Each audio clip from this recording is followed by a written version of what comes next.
श्री हरिवंश।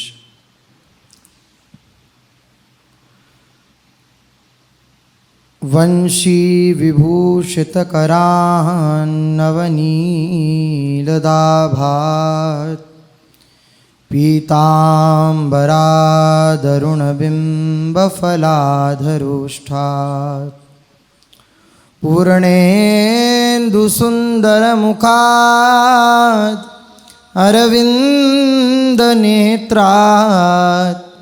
कृष्णात् परं किमपि तत्त्वमहं न जाने। हे श्री कृष्ण, आपकी ही पलकों के इशारे पर मुनिमन मोहिनी महामाया जो नटी है वे थिरक थिरक कर नाच रही है। आपके ही संकेत से महान देवरुद्र अखंड तांडव नृत्य करते हैं। आपको ही रिझाने के लिए हाथ में वीणा लेकर के नारद जी मतवाले होकर नाच रहे हैं। आपकी ही प्रसन्नता के लिए व्यास, वाल्मीकि, शुक, सनकादि आदि बड़े बड़े महापुरुष झूम झूम कर आपका गुणगान करते हैं, केवल आपकी प्रसन्नता के लिए। आपका रूप बड़ा अनोखा है। जब आपकी वह रूप माधुरी खुद आपको ही मोहित कर डालती है तो औरों की तो बात क्या। स्वमन मनमोहन ठाकुर जी का एक नाम है। अपने ही स्वरूप से वह आकर्षित हो जाते हैं। बड़े बड़े ज्ञानी महात्मा, संत, साधु, प्रेमी भक्त अगर उस छवि पर अपना लोक और परलोक सब कुछ न्यछावर कर कर आपके चरणों के आश्रित हो जाते हैं तो इसमें कोई आश्चर्य की बात नहीं है, क्योंकि आपका स्वरूप ऐसा है। और आनंद के तो आप असीम सागर हैं। आपके आनंद के किसी एक क्षुद्र कण को पाकर ही बड़े बड़े विद्वान और तपस्वी जन अपने जीवन को सार्थक समझते हैं। आपसे जुड़कर अपने को सार्थक समझते हैं। आपसे मिलकर अपने को सार्थक समझते हैं। आपकी लीला में प्रविष्ट होकर अपने को सार्थक समझते हैं। अपने जीवन को सार्थक समझते हैं। आहा, अनिर्वचनीय प्रेम का आप तो अचिंत स्वरूप हैं। आपके प्रेम स्वरूप के एक छोटे से परमाणु ने ही संसार के समस्त हृदयों को आप्लावित किया है। शुद्ध प्रेमिक प्रेमिकाओं के अंतर में, संपूर्ण अंतःस्थल में, सब विषय पदार्थों में, विश्व के अखिल प्रिय पदार्थों में प्रविष्ट होकर जगत को रस में आपने ही बना रखा है।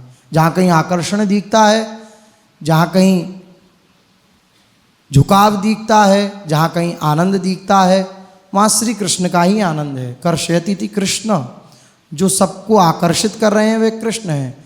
किसी भी व्यक्ति, वस्तु, स्थान में अगर कोई आकर्षण है तो कृष्ण का आकर्षण है। अगर कृष्ण का आकर्षण न मानकर हम उसको अलग भाव से आरोपित करते हैं तो वही माया का स्वरूप हो जाता है। वो हमें नरक में धकेलने का कार्य पूर्ण करता है। ज्ञान का अनंत स्रोत आपके उन चरण कमलों के रज कणों से प्रवाहित होता रहता है। इसी से बड़े बड़े संत महात्मा आपकी चरण धूनि के लिए तरसते रहते हैं। किसमें सामर्थ्य है जो सर्वथा आपके गुणों का गान कर पावे?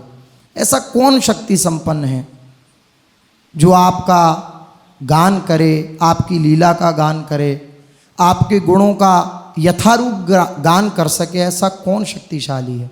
किसमें ऐसी ताकत है जो आपकी अरूप विश्व विमोहिनी नित्य रूप छटा का सर्वथा साक्षात्कार करके उसका यथार्थ वर्णन कर सके? क्योंकि जिन्होंने देखा उनकी रसना नहीं, और रसना जो है उसने देखा नहीं, तो कैसे उसका वर्णन हो? कौन ऐसा सच्चा प्रेमी है जो अपार अलौकिक प्रेमार्णव में प्रवेश कर उसके अतल तल में सदा के लिए डूबे बिना रह जाए? आपका प्रेम कैसा है? अपार है। जो भी प्रेमी, सच्चा प्रेमी आपके उस प्रेम में डूबता है वह उसी में डूबा रह जाता है, निकल नहीं पाता। फिर बताओ आपका वर्णन कैसे हो? आपके रूप का वर्णन, आपके गुण का वर्णन, आपके प्रेम का वर्णन कौन करे, कैसे करे। हे प्यारे कृष्ण, आप बस आप ही हो, आपके सिवा आपके लिए कोई उदाहरण नहीं है। आप जैसे आप ही हैं। आपके लिए जो कुछ कहा जाए वह थोड़ा है। आपके रूप, गुण, ज्ञान, प्रेम सब आपकी कृपा के बिना आपको नहीं प्राप्त किया जा सकता। आपके रूप को नहीं समझा जा सकता, आपके गुणों को नहीं समझा जा सकता, आपका वह विशुद्ध ज्ञान उसको नहीं समझा जा सकता। फिर अनुभव शून्य कोरी कल्पनाओं की तो कीमत ही क्या है। आपके स्वरूप और गुणों का मनुष्यकृत महान से महान वर्णन भी यथार्थ तत्व को बतलाने वाला ना होने का कारण है। कोई भी वर्णन करेगा तो अपनी बौद्धिक क्षमता के अनुसार करेगा, और आपका जो स्वरूप है, आपका जो ज्ञान है, आपका जो रूप है, आपके जो गुण हैं, वे बौद्धिक क्षमता से दूर हैं। जड़ है बुद्धि मन, ये जड़ मन और बुद्धि उन तक कैसे पहुंच पाए, नहीं पहुंच सकते। उनके गुणों का गान नहीं कर सकते।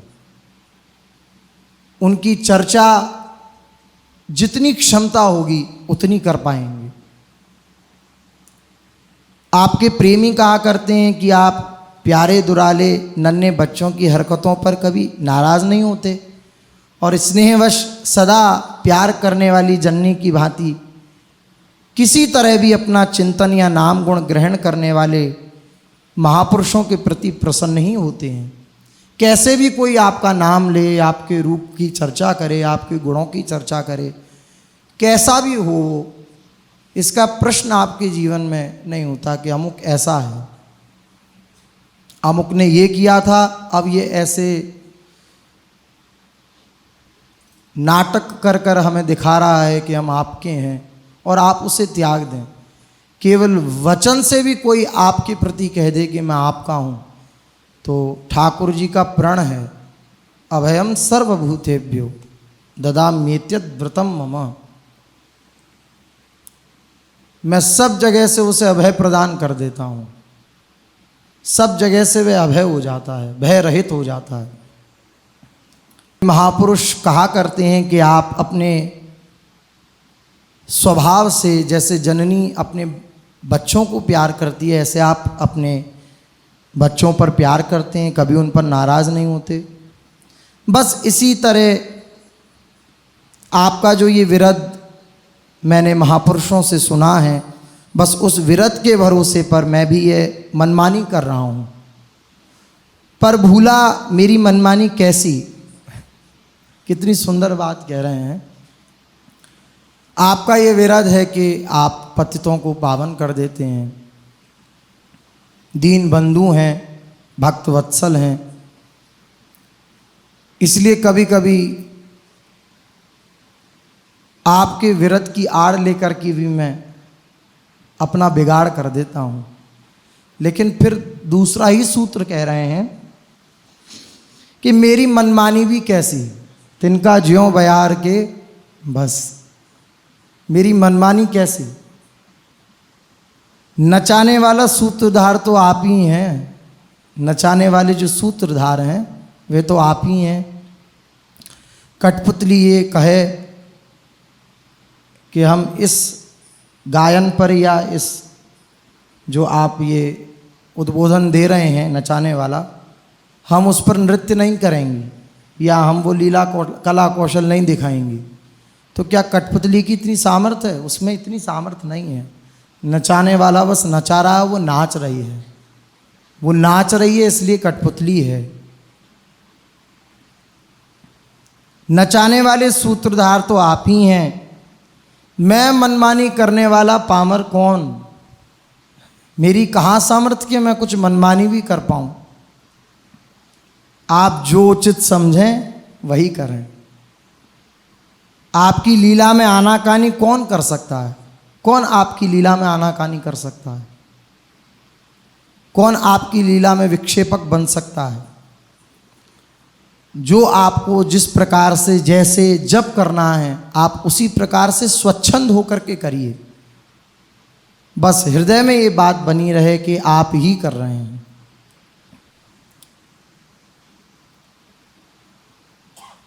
पर आपसे एक प्रार्थना ज़रूर है, कभी कभी अपनी मोहिनी मुरली का मीठा सुर सुना दीजिए, और जचे तो कभी अपनी भुवन विमोहिनी सौंदर्य सुधा की 2 बूंद एक बार टपका दीजिए।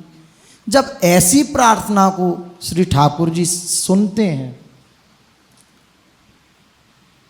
तब ठाकुर जी का अवतार होता है। ठाकुर जी अवतार लेते हैं, अवतरण होता है। जैसे कोई बच्चा नदी में डूब रहा हो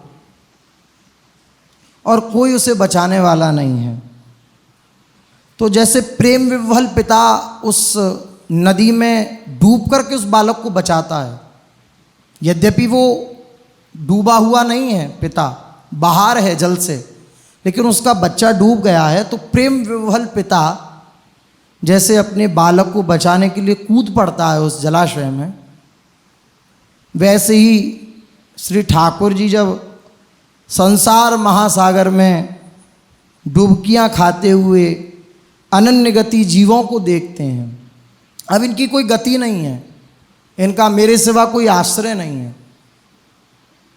तो वो प्रेम विह्वल पिता की तरह, पिता की भांति नीचे उतरते हैं, अर्थात उस सागर में ही, उस संसार सागर में ही आकर के और उस बालक को खींच लेते हैं, बचा लेते हैं, अवतार ले लेते हैं। इसी को अवतार, अवतरण, नीचे उतरना, अवतार धारण करते हैं। यह बात सहृदयों के हृदयों में विशिष्ट भावनाओं को उत्पन्न के बिना नहीं रह सकती। जो सहृदय हैं वह इस बात को बिल्कुल अपने हृदय में धारण कर पाएंगे, क्योंकि भक्तजन यह बात नहीं मानते कि धर्म का विनाश हो रहा होता है, अधर्म का स्थापन हो रहा होता है, तो अधर्म का विनाश करने के लिए ठाकुर जी अवतार धारण, ठीक है, लेकिन ये भक्तों के द्वारा स्वीकृत बात नहीं है। क्यों?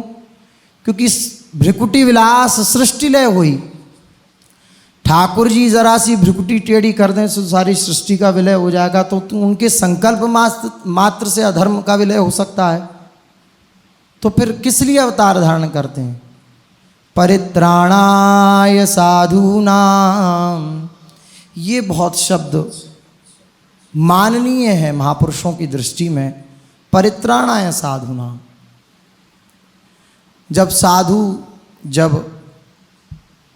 साधु परित्राण करना होता है ठाकुर जी को, ये उनका मुख्य प्रयोजन होता है अवतार धारण करने का। परित्राणाय साधूनाम विनाशाय च दुष्कृताम धर्म संस्थापनार्थाय संभवामि युग युगे, गीता जी में ठाकुर जी उद्घोषित करते हैं। लेकिन मुख्य कारण क्या है? मुख्य कारण है परित्राणाय साधूनाम, साधुओं की रक्षा के प्रति। विनाश अपने आप दुष्कृति का होता है। तीसरा प्रयोजन तो अपने आप सिद्ध ही हो जाता है, धर्म संस्थापन। जब दुष्कृति का विनाश होगा, अधर्म का विनाश होगा, तब धर्म का संस्थापन तो हो ही जाएगा स्वतः ही। इसलिए मुख्य प्रयोजन क्या ठाकुर जी का? साधुओं का परित्राण। परित्राण शब्द के अर्थ में 2 बातें हैं, एक इष्ट प्रापण, एक अनिष्ट निवारण। अनिष्ट निवारण और एक इष्ट प्रापण, इनमें से साधुओं को तदपेक्षित प्रदान अवतार लेकर उनके सामने पहुंचने से ही हो सकता था। जो साधुओं के हृदय में जो इष्ट के प्रति व्याकुलता है, अपने इष्ट से मिलने की जो चटपटी है, वह जब उत्पन्न होती है तो वो सामने जाकर ही पूरी होगी, संकल्प से पूरी नहीं हो सकती। ठाकुर जी को सामने आना पड़ेगा। अंतर्यामी रहकर ठाकुर जी आनंद नहीं दे पाएंगे प्रेमी जनों को, उसके लिए सामने ठाकुर जी को प्रकट रूप में आना पड़ेगा। तो इस परित्राण को ठाकुर जी मिटाने के लिए अवतार धारण करते हैं। अच्छा, साधुओं की इच्छा कोई लौकिक तो होगी नहीं, जैसे लौकिक पुरुषों की इच्छाएं होती हैं, पशु की, अन्न की, स्त्री की, स्वर्ग की, राज्य की, ये सब इच्छाएं उनके हृदय में नहीं होती साधुजनों के। इन्हें तो परमात्मा स्वयं ठाकुर जी संकल्प मात्र से दे सकते हैं। उनकी इच्छा तो श्री ठाकुर जी के दर्शन करने की होती है, ये इष्ट प्रापण। ठाकुर जी के दर्शनों की इच्छा होती है तो ठाकुर जी को अवतार धारण करना पड़ता है। सुर संत हित लीन मनुज अवतार। संत हित, संतों के हित के लिए। संतों का हित क्या है? धन रुपया पैसा मिल जाना, ये संतों का हित है। संतों का हित केवल एक बार आंख से आंख मिल जाए, एक बार उनको देख लें, बस ये संतों का हित है। इसके अलावा संतों का हित कोई नहीं है। संत वही है जो सबसे विरक्त हो चुका है, उसने जान लिया है कि ये संसार दुखमय है, क्लेशमय है, अशांतिदायक है, शांति नहीं देता। इसको जो जान गया वही संत है। जब इन चीज़ों को मांगने लगे तो वह संत नहीं। और संत मांगते हैं केवल उनका दर्शन। देखन को नैना तपें, वचन सुनन को कान, मिलवे को हियरा तपे, जिए के जीवन प्राण। देखन को नैना तपें, तपते हैं नेत्र, अब रहा नहीं जाता, तब ठाकुर जी फिर अवतार धारण करते हैं।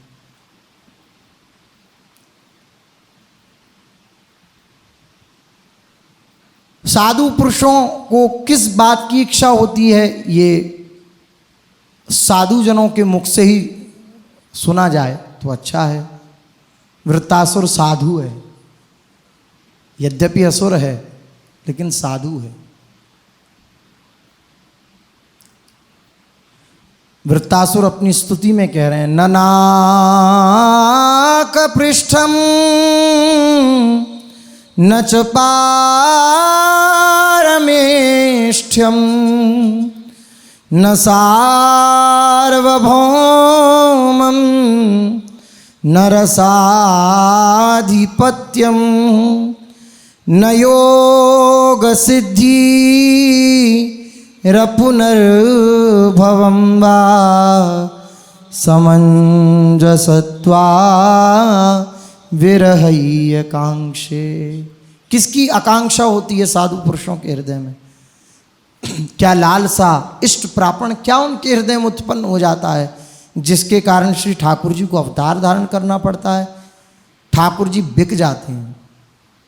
सब प्रकार की सामग्री, सब प्रकार के मोक्ष ठाकुर जी देना चाहते हैं, लेकिन वह श्री ठाकुर जी की सेवा के सिवा, श्री ठाकुर जी के दर्शन लाभ के सिवा और कुछ नहीं चाहता, तो ठाकुर जी बिक जाते हैं।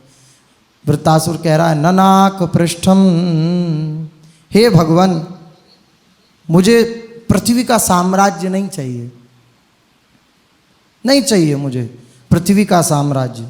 क्योंकि देखा है अब सत्संग मिला, ठाकुर जी का सत्संग। सत्संग क्या मिला? दधीची ऋषि जी की हड्डियों से वो वज्र बना हुआ था जो इंद्र ने बनाया। तो ऋषि की हड्डियों से जो वज्र बना हुआ था, तो ऋषि की हड्डियां कोई सामान्य तो होंगी नहीं। भगवत भजन में तल्लीन, ब्रह्म साक्षात्कार को प्राप्त महापुरुष दधीची ऋषि, कोई सामान्य हड्डियां तो होंगी नहीं। महापुरुष की हड्डियों के संसर्ग से सत्संग प्राप्त हुआ। जैसे मुठिका एक महाकपि हनि, रुधिर बमत धरनी ठनमनी, पुनि संभार उठी सोलंका, जोरि पान कर विनय सशंका। एक मुक्का मारा बस, तो बोली तात स्वर्ग अपवर्ग सुख, धरे तुला एक अंग, तूल नता ही सकल मिली, जो सुख लव सत्संग। क्षण मात्र का आपका सत्संग मुझे प्राप्त हो गया। क्या सत्संग प्राप्त हो गया? बोले मुक्का खाया मैंने आपका, ये सत्संग प्राप्त हो गया। तो ये भी सत्संग है। तो दधीची ऋषि की हड्डियों के प्रताप से वो सत्संग प्राप्त हुआ।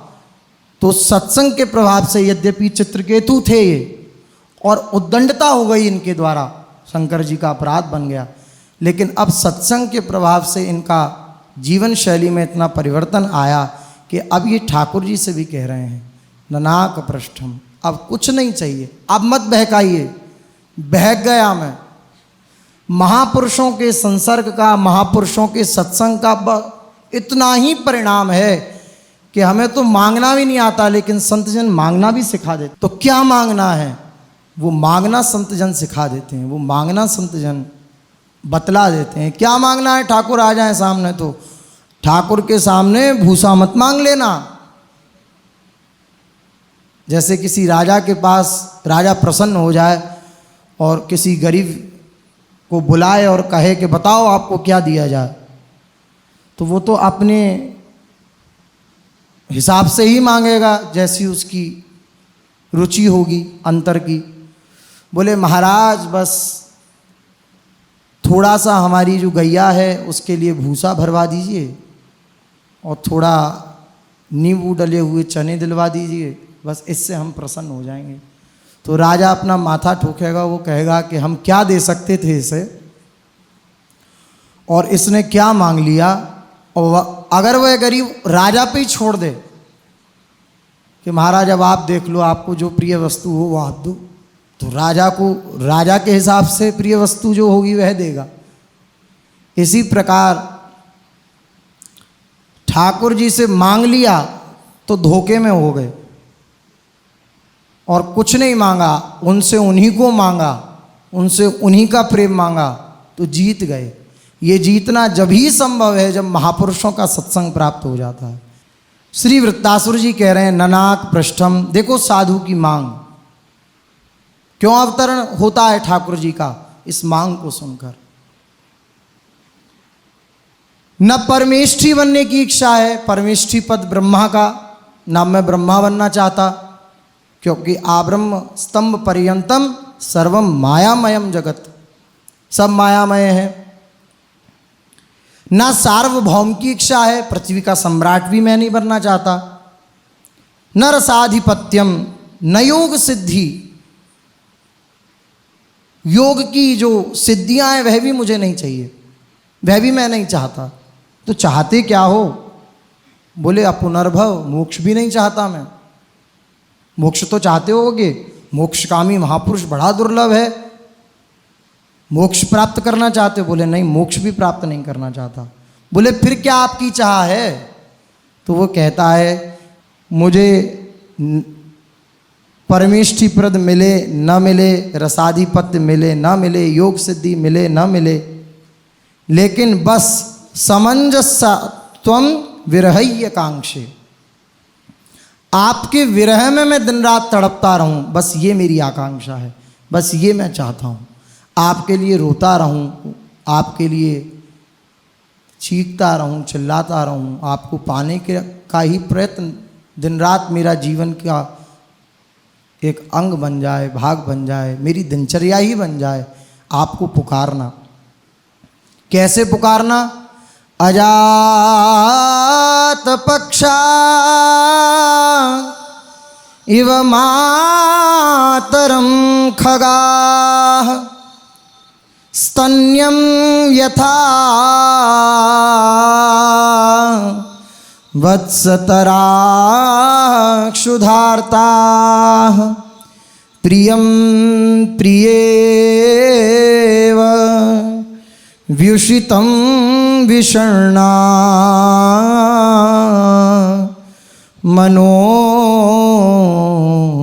मनोरविंदाक्ष दिदृक्षते त्वाम्। कैसे आपकी विरह में तड़पूं, कैसे आपको पुकारना सीख जाऊं। बोले जैसे बिना पंख का पक्षी घोंसले में बैठा हुआ अपनी माँ का चिंतन करता रहता है, उत्सुक रहता है कि कब माँ आएगी और मुझे दाना डालेगी, कब अपनी माँ के चिंतन में वे आजाद पक्षी जिसके अभी पंख उत्पन्न नहीं हुए हैं, वे अपने घोंसले में बैठा हुआ बस माँ का चिंतन करता रहता है। ऐसी विरह की दशा मेरी उत्पन्न हो। दूसरा उदाहरण दे रहे हैं, जैसे क्षुधा पीड़ित भूखा बछड़ा अपनी गैया मैया को पुकारता है, ऐसा मैं आपको पुकारूं।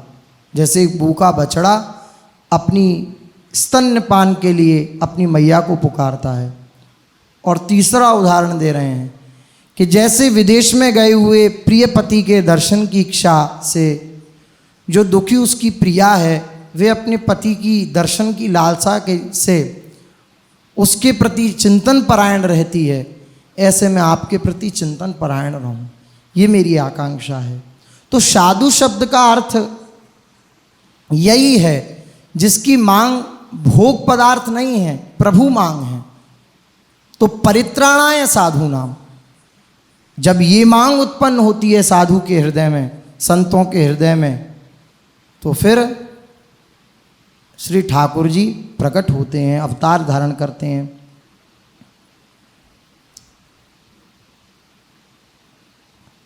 श्री कृष्ण के अभिप्राय से तो साधु वही है जो अन्य प्रयोजन न रखकर अनन्य भाव से भगवान का जो भजन करता है, वही साधु है। अपि चेतुत्सु दुराचारो भजते माम अनन्य भाग साधुरेव समन्तव्य सम्यक व्यवस्थो ही सह। साधु कौन है ठाकुर जी की दृष्टि में? जो सम्यक रूप से ठाकुर जी का भजन करता है, अनन्य भाव से ठाकुर जी का भजन करता है, वही साधु है। परम दयालु सर्वरक्षक सर्वस्वामी परमात्मा ही हमारे रक्षक हैं, इस प्रकार का दृढ़ अध्यवसाय जिसको है वही साधु है। मेरे एकमात्र और एकमात्र और एकमात्र श्री ठाकुर जी मेरे हैं, ऐसा जिसके जीवन में हृदय में धारण हो गया है, वही साधु है। जो अनन्य प्रयोजन होकर परमात्मा भजन में ठाकुर जी के लगा हुआ है, वह साधु है। ऐसे केवल परमात्म दर्शन कांक्षी अनन्य प्रयोजन साधुओं के परित्राणार्थ ही भगवान का अवतार होता है।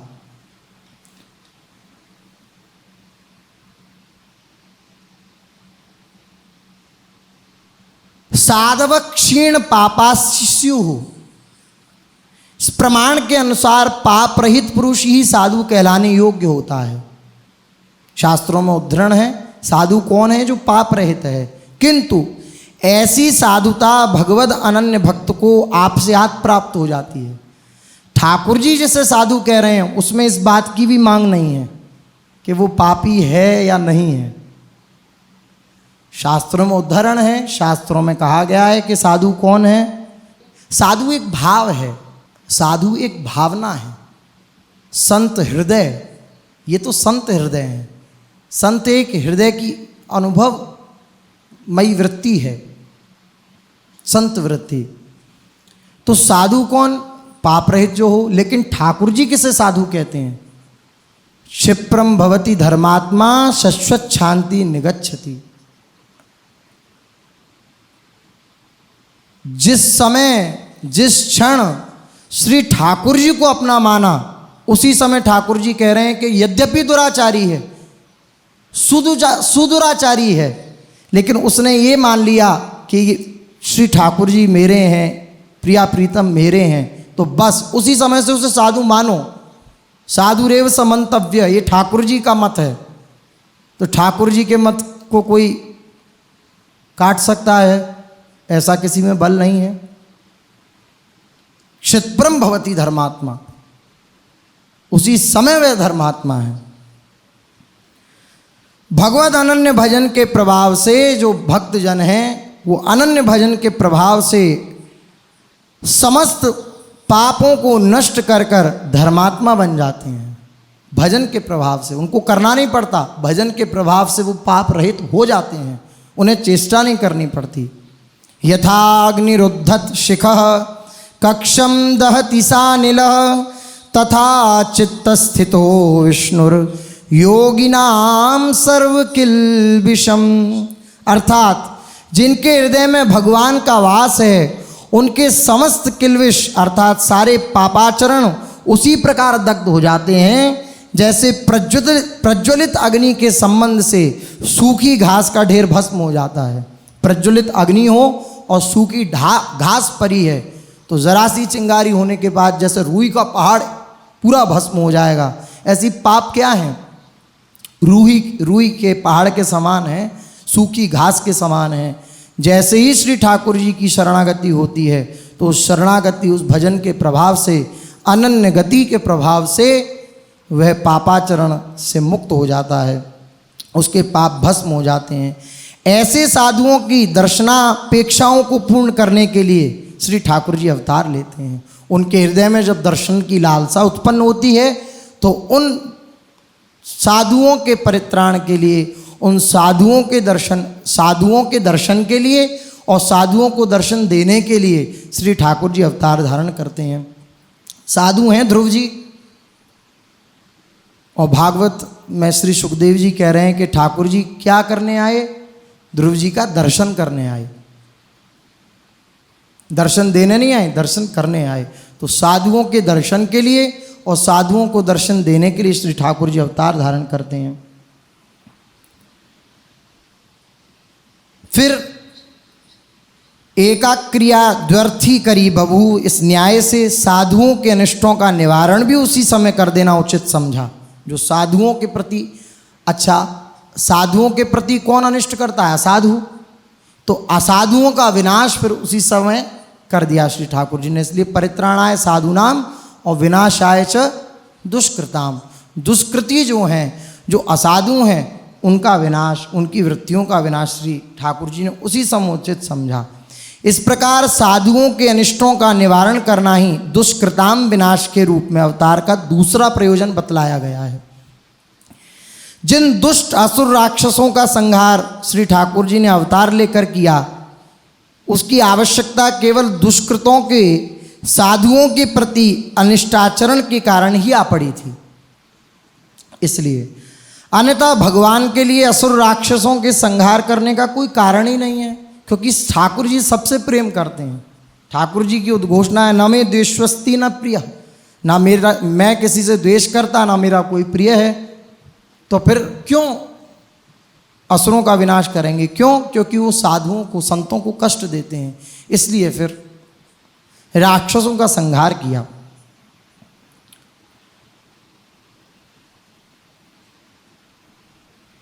क्यों?